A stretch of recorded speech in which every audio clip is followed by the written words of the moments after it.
Приветствую всех на моем канале. С вами Валентина Лыкина. Представляю вашему вниманию мастер-класс по вязанию сумочки с модным эффектом плетения. У меня на канале есть мастер-класс по созданию плетеной сумки без использования вязания. Здесь же я покажу, как имитировать плетение за счет вязания узоров. Для вязания сумки вам потребуется, конечно же, шнур. Я, как обычно, буду использовать карамель. Цвет выбрала пыльная мята, но сразу хочу сказать, оттенок камера не передает. В таком моточке 200 грамм на 75 метров. Ширина нити 5 миллиметров. Уйдет 3 мотка. 530 грамм на сумку, все остальное на ремешки. Их можно будет связать два, короткий и длинный. Крючок номер 5. Меньший я не рекомендую использовать. Для данного узора лучше выбрать пятерку. Сразу определяемся с застежкой. Это может быть обычный замок, либо клапан плюс замочек. Вы можете выбрать и кожаный, или, например, вот такой меховой клапан. Недавно на сайте Пряжи Центр появились такие новинки, и я делала уже обзор на этот клапан. Переходите по ссылочке в описании и детально рассмотрите, как он выглядит. Повторюсь, что клапанам понадобится любая застежка. Ну и, конечно же, для ремешка сумочки понадобятся кольца-карабины. Я выбрала овальные. Можно использовать абсолютно любые круглые диаметром 2-2,5 см или такие овальные. Кроме этого, если в вашей сумочке будет подкладка, то подбираем ткань к материалам. У меня на канале есть мастер-класс по подкладке, и там я рассказываю подробно, какие ткани использую. Переходите по ссылочке в описании для того, чтобы ознакомиться с этой информацией. Где приобрести необходимые материалы, ссылочку на сайт я для вас оставлю в описании под этим видео. Для заказа со скидкой пользуйтесь моим промокодом. Для того, чтобы ниточка не перекручивалась, используйте подставку для пряжи. Так вы обеспечите себе равномерную подачу нити. Ссылка на мастер-класс по изготовлению такой подставки для пряжи ждет вас в описании под этим видео. Приступим к вязанию. Для начала необходимо подготовить основу сумки. Это плотный овал. У меня на канале уже есть подробный мастер-класс на эту тему. Переходите по ссылочке в описании и вяжите основу со следующими расчетами. В самом начале отмеряем вспомогательную нить около 180 сантиметров. Ей мы будем закрывать все последующие ряды. Если вы пользуетесь каким-то другим способом, то, пожалуйста, применяйте его в дело. На овал необходимо набрать цепочку из 23 воздушных петель и провязать 4 ряда по кругу. В последнем ряду, то есть в четвертом, у вас должно быть 66 столбиков. Если получилось какое-то другое число, то допущена ошибка и необходимо перевязать эту заготовку. После мы делаем ВТО, об этом у меня тоже есть мастер-класс, переходите по ссылочке в описании. И только после этого мы переходим на вязание корпуса сумки. В первом ряду нам необходимо выполнить 2 прибавки на закруглении с этой стороны и с этой стороны. Выделяем область. Здесь 5 столбиков, между ними фиксируем маркер. С этой стороны отсчитываем 5 столбиков и на противоположной стороне фиксируем второй маркер за столбик. С противоположной стороны мы делаем то же самое. Вяжем первый ряд корпуса сумочки столбиками без накида, делая прибавки в тех точках, где у нас зафиксированы маркеры. Вводим крючок в центр столбика предыдущего ряда таким образом, чтобы он вышел в области, где у нас располагается вспомогательная и рабочая нить. Захватываем рабочую нить, вытягиваем ее на лицевую сторону, захват рабочей нити, провязываем подъемный столбик. Так как у меня здесь зафиксирован маркер, необходимо выполнить прибавку, состоящую из двух столбиков в одну точку. Первый я уже провязала и вяжу второй. Ввожу крючок в эту же точку, захватываю рабочую нить, вытягиваю, опять захват рабочей нити, провязываю уже второй столбик. Так я выполнила прибавку. Далее вяжу столбики в раскол, ввожу крючок в центр столбика предыдущего ряда. С обратной стороны всегда контролируйте, чтобы у вас была следующая картина. Здесь у нас дужки, по бокам ниточки. Захват рабочей нити, вытягиваем, захват рабочей нити, провязываем столбик. Также хотела бы остановиться на одной очень важной детали. Обратите внимание, как вы располагаете к себе заготовку, которую провязываете, и каким образом у вас располагаются столбики. Так как узор квадратики будет, очень важно, чтобы не было перекоса этих столбиков. Если это вы замечали в своем вязании, то сейчас необходимо этот момент исправлять. Потому что если мы будем вязать как обычно в расслабленном состоянии, и вязать столбики так же, как и мы вязали, и они будут заваливаться влево, то рисунок будет в дальнейшем очень сильно искажен. То есть это уже будут не квадратики четкие, и линии в данном случае уже будут искажены, квадраты превратятся в ромбы. Поэтому посмотрите сейчас, как вы вяжете и располагаете к себе заготовку с ровным горизонтом. Если вы вяжете вот таким образом, то вот эта петля уже вытягивается с наклоном влево. Соответственно, когда вы ее будете уже довязывать, она будет направлена, то есть этот столбик будет направлен уже влево. Как этого не допустить? Держите заготовку, которую вы вяжете, к себе с ровным горизонтом. Либо можете незначительно поднимать вот эту область вверх, а эту часть, то есть в ту сторону, которую вы вяжете, опускаете вниз. Так хотя бы не будет перекоса. Но сильно поднимать я не рекомендую, потому что начнет заваливаться столбик вправо. Поэтому располагайте к себе либо прямо, либо под небольшим углом, чтобы вот этот угол немножко поднялся. И когда вы будете вытягивать эту петлю, она будет ложиться ровно. Посмотрите, она направлена уже к петле, которая на крючке. Завожу опять под ниточку крючок и довязываю этот столбик. И он располагается перпендикулярно ко всем остальным столбикам, то есть ровно. Обязательно контролируйте этот момент. Поначалу непривычно, а потом вы привыкнете, и они у вас, эти столбики, будут ложиться ровненько. Довязываем до поворота, там, где зафиксированы маркеры. И в этих точках делаем прибавки. Довязываем до конца ряда. Здесь делаем еще одну прибавку. На последнем столбике будем закрывать этот ряд. Вводим крючок в центр столбика, захватываем рабочую нить и вытягиваем. Отпускаем рабочую нить и переходим на вспомогательную. Захватываем ее и полностью протягиваем через эти петли. Теперь нам необходимо проложить вот такую петлю между первым и последним столбиком. Находим первый столбик и второй столбик. Между ними под верхнюю петлю с обратной стороны вводим крючок. Захватываем вспомогательную нить и полностью протягиваем. Теперь необходимо ее вернуть в ту точку, откуда она вышла. То есть завершить вот эту верхнюю петлю. С обратной стороны находим дужку. Это задняя стенка от столбика и центр петли, откуда вышла вспомогательная нить.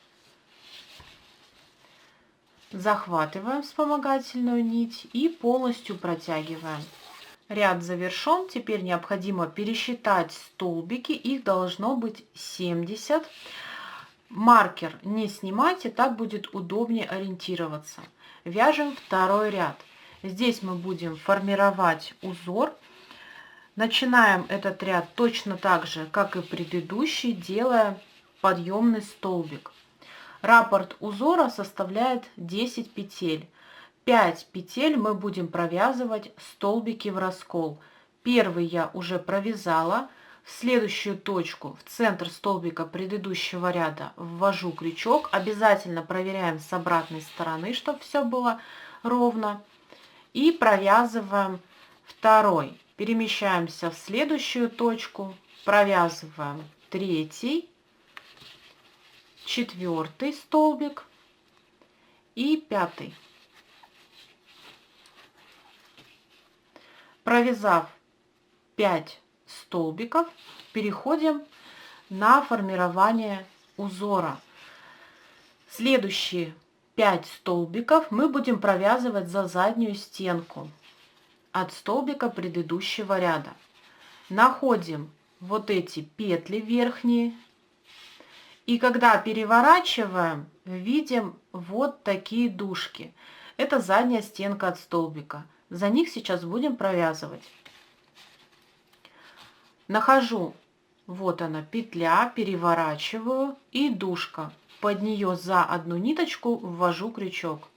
Захватываю рабочую нить, вытягиваю. Опять захват рабочей нити и провязываю столбик номер 1. Вяжу второй, также нахожу следующую петлю, переворачиваю, дужка, под нее ввожу крючок за одну нить, захватываю рабочую нить, вытягиваю и провязываю такой же столбик. Перемещаюсь далее, провязываю уже третий столбик по такому же принципу, вяжу четвертый и остается провязать пятый. Также за одну ниточку, за дужку. Провязала. Так я выполнила раппорт узора. Вяжу второй и провязываю точно так же, как и в этом случае. То есть 5 столбиков вяжу в раскол. Нахожу ту точку, где сейчас провязывала. Вот он, следующий столбик. В его центр ввожу крючок и провязываю столбик в раскол. Перемещаюсь далее, ввожу в центр столбика предыдущего ряда, провязываю второй столбик. Также вяжу третий, четвертый и пятый столбик. 5 петель второго раппорта я провязала. Теперь буду вязать точно так же, как и в этом случае. То есть за заднюю стенку.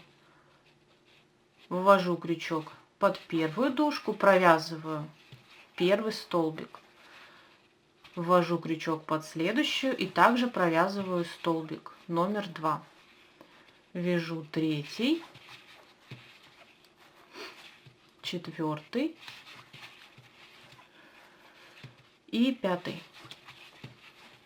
Так я провязала второй раппорт узора. Таким образом мы чередуем до конца этого ряда. Второй ряд закрывается по такому же принципу, как и первый, то есть на последнем столбике. В данном случае он вяжется за заднюю стенку от столбика предыдущего ряда, то есть ввожу крючок под дужку, захватываю рабочую нить, вытягиваю, отпускаю рабочую нить и перехожу на вспомогательную. Захват нити и полностью ее протягиваю под этими петлями. Теперь необходимо проложить вот такую же петлю между первым и вторым столбиком. С обратной стороны под верхнюю петлю я ввожу крючок. Захватываю нить, протягиваю ее. С обратной стороны нахожу дужку и центр петли, откуда вышла вспомогательная нить. Захватываю вспомогательную нить и полностью ее протягиваю. все эти петли необходимо подтянуть. Вяжем третий ряд. Здесь мы продолжаем формировать узор по следующей схеме. Там, где вы провязывали столбики в раскол, вы также провязываете столбики в раскол. В области, где вязали столбики за заднюю стенку, также провязывайте столбики за заднюю стенку. Находим точку, где завершили вязание, переворачиваем и смотрим. Здесь провязан столбик за заднюю стенку. Соответственно, вяжем такой же столбик. Вводим крючок за дужку, это задняя стенка от столбика, и захватывая рабочую нить, вытягиваем и провязываем подъемный столбик. Следующая петля у меня столбик в раскол. Их 5. Соответственно, я 5 столбиков в раскол в этой области провязываю. Первый, второй, третий, четвертый и пятый столбик. Далее у меня идет 5 столбиков за заднюю стенку, и я точно так же их провязываю за заднюю стенку. И здесь хочется отметить одну деталь.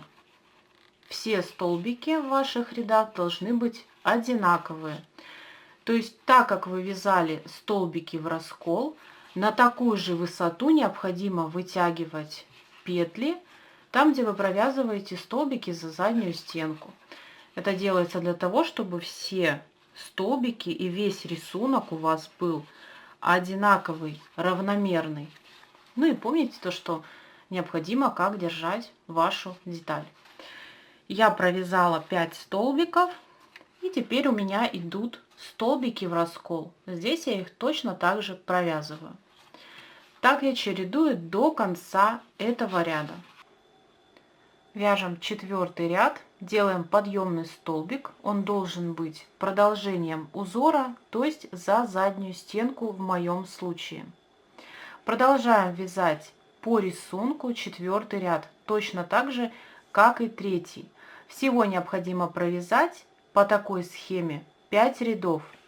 Напомню, что здесь мы оставляли маркер. Первый, второй, третий, четвертый и пятый. Провязываем самостоятельно. Я провязала 5 рядов, и у меня получились вот такие квадратики. В следующих 5 рядах я буду продолжать формировать узор, но для того, чтобы получить эффект плетения, мне необходимо поменять местами эти квадратики.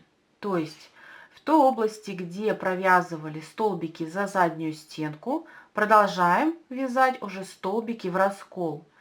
В той области, где мы провязывали столбики в раскол, продолжаем вязать уже столбики за заднюю стенку. Таким образом, эти фрагменты поменяются местами. Вяжем шестой ряд. В предыдущих 5 рядах я провязывала в этой области столбики за заднюю стенку. Соответственно, в следующих 5 рядах я провязываю столбики в раскол. Нахожу ту точку, где завершила ряд, и ввожу крючок в центр петли.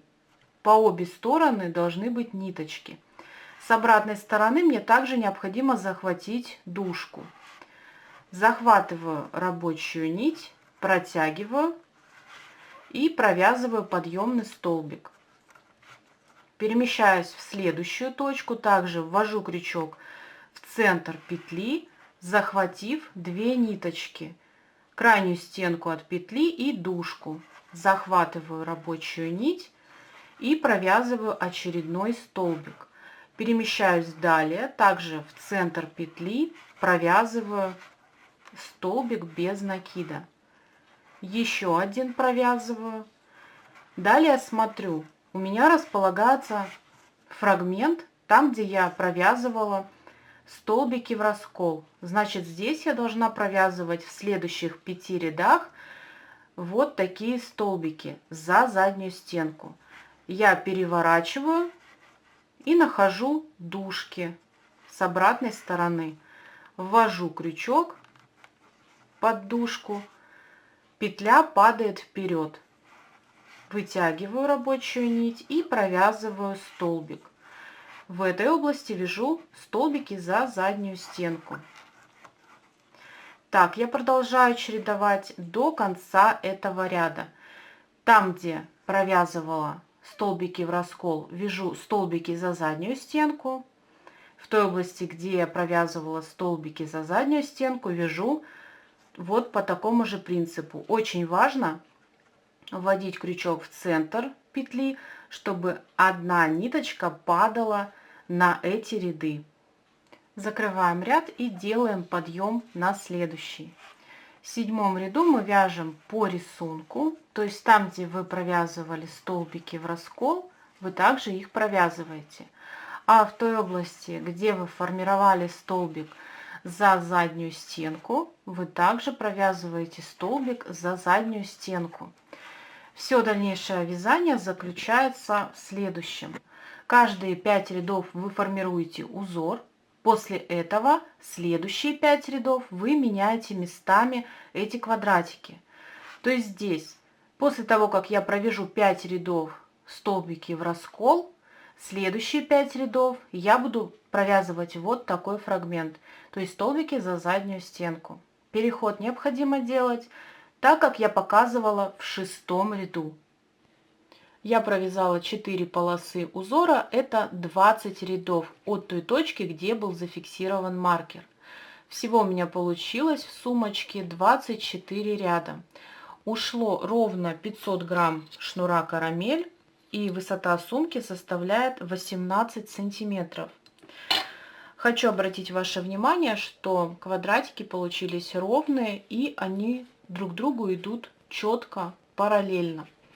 Продолжим формировать верх сумки. За счет 2 рядов мы сделаем следующее. В этой области, там, где будет фиксироваться клапан, мы сделаем небольшое углубление, а в боковых частях мы поднимем наоборот вверх стеночки. Для этого нам необходимо сложить сумку пополам и найти центральные точки. Очень важно, чтобы с этой и с этой стороны количество петель было одинаковым. Также ориентируйтесь на донышко. Здесь вот он центр, от него мы поднимаемся в боковые части сумочки. После необходимо установить вот таким образом, то есть примерить клапан так, как он должен у вас располагаться на сумочке. И выделить маркерами столбики по обе стороны от этого клапана. С обратной стороны необходимо сделать то же самое. Обязательно выровняйте, чтобы у вас от центральных маркеров было одинаковое количество столбиков с этой стороны, а также с противоположной. Выделяем маркеры и начинаем провязывать. В боковых частях, где мы выделили маркерами, будем провязывать по рисунку. А в той области, где у нас должен располагаться клапан, будем провязывать соединительные столбики. Нашли ту точку, где завершили ряд, и вводим крючок в центр петли, плюс необходимо захватить дужку. То есть мы вводим крючок так же, как и в 6 ряду. Как вот здесь сделали переход, точно так же мы вводим крючок и в этой области. Захватываем рабочую нить и вытягиваем ее на лицевую сторону. На эту петлю я зафиксирую маркер. Так будет проще ориентироваться в конце ряда. Ввожу крючок в следующую петлю за 2 ниточки, то есть верхняя нить и дужка. Захватываю рабочую нить, вытягиваю ее и провязываю через петлю на крючке. Перемещаюсь в следующую точку, также за 2 ниточки ввожу крючок, захватываю рабочую нить, протягиваю и провязываю через петлю на крючке. Очень важно, чтобы эти петли были такими же, как и те, за которые вы провязываете. То есть их размер должен быть точно таким же. Так необходимо довязать до маркера. Там, где у вас располагается маркер, мы также провязываем соединительный столбик за 2 ниточки. Маркер пока что не снимаем, он нам пригодится в следующем ряду.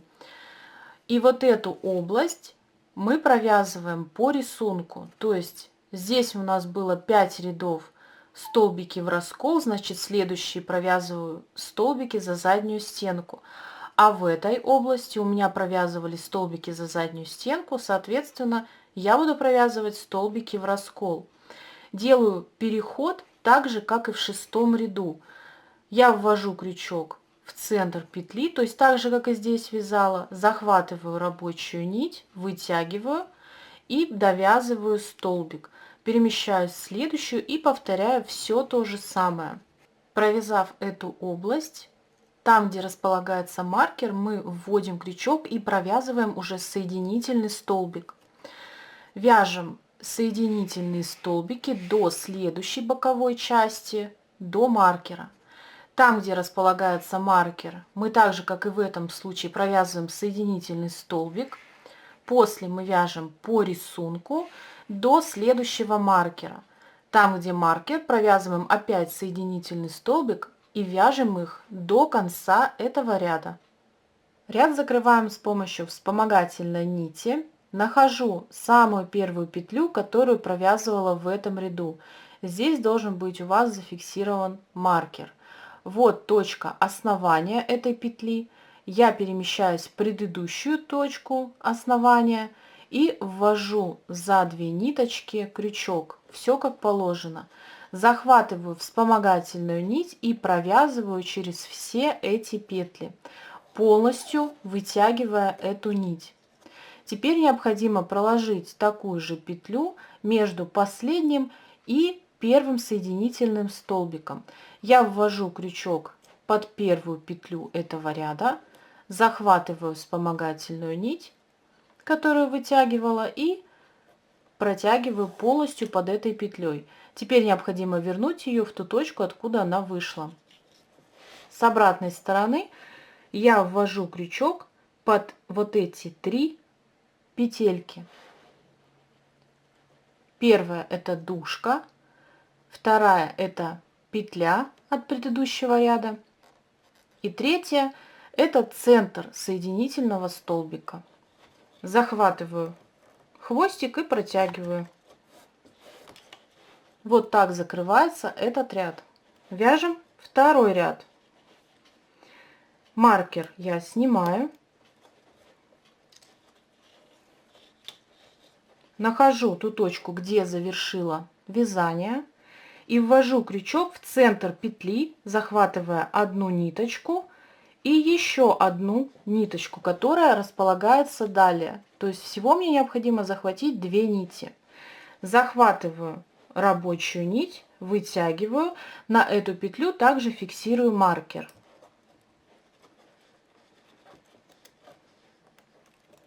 Подтягиваю эту петлю, ввожу крючок под следующую за 2 ниточки.